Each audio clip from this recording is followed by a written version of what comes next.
అస్సాంలోని ఓ బొగ్గు గనిలో చిక్కుకుపోయిన కార్మికుల కోసం గాలింపు చర్యలు కొనసాగుతున్నాయి. తాజాగా ఇవాళ ఉదయం బొగ్గు గని నుంచి ఓ కార్మికుని మృతదేహాన్ని బయటకు తీశాయి సహాయక బృందాలు. మిగిలిన కార్మికుల కోసం విశాఖపట్నంలోని తూర్పు నౌకాదళానికి చెందిన గజ ఈతగాళ్ల సాయంతో సహాయక చర్యలు కొనసాగుతున్నాయి. మరోవైపు గని లోపల నీరు 100 అడుగుల మేర పెరగడంతో సహాయక చర్యలకు కొంత ఇబ్బంది కలిగినట్లు సమాచారం.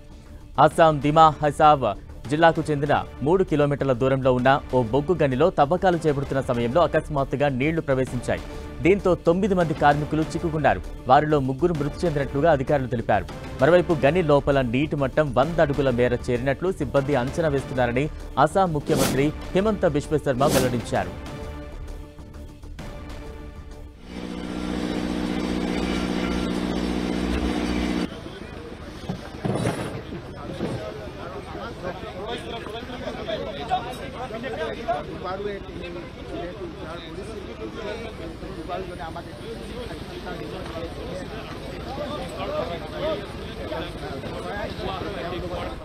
అస్సాం బొగ్గు గనిలో సహాయక చర్యలు కొనసాగుతున్నాయి. దానికి సంబంధించిన విజువల్స్ అయితే మనం చూస్తూ ఉన్నాం. బొగ్గు గని ప్రమాదంలో ఇప్పటి వరకు 3 మృతి చెందారు.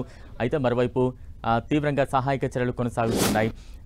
గనిలో ప్రాణాలతో ఇప్పటికీ కొట్టుమిట్టాడుతున్నారేమో అనుకుంటా ఒక సహాయక చర్యలు కొనసాగుతున్నాయి. అస్సాంలోని బొగ్గు గనిలో 3 ఇప్పటికే మృతి చెందారు. మిగిలిన కార్మికుల కోసం సహాయక చర్యలు ముమ్మరంగా సాగుతున్న దృశ్యాలు మనం చూస్తూ ఉన్నాం.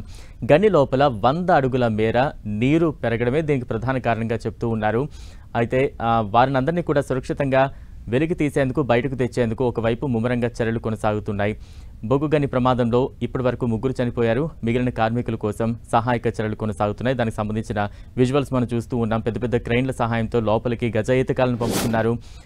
లోపల ఉన్న వారిని క్షేమంగా బయటకు తీసుకువచ్చేందుకు ఒకవైపు ముమ్మర చర్యలు అయితే కొనసాగుతున్న దృశ్యాలు మనం చూస్తూ ఉన్నాం.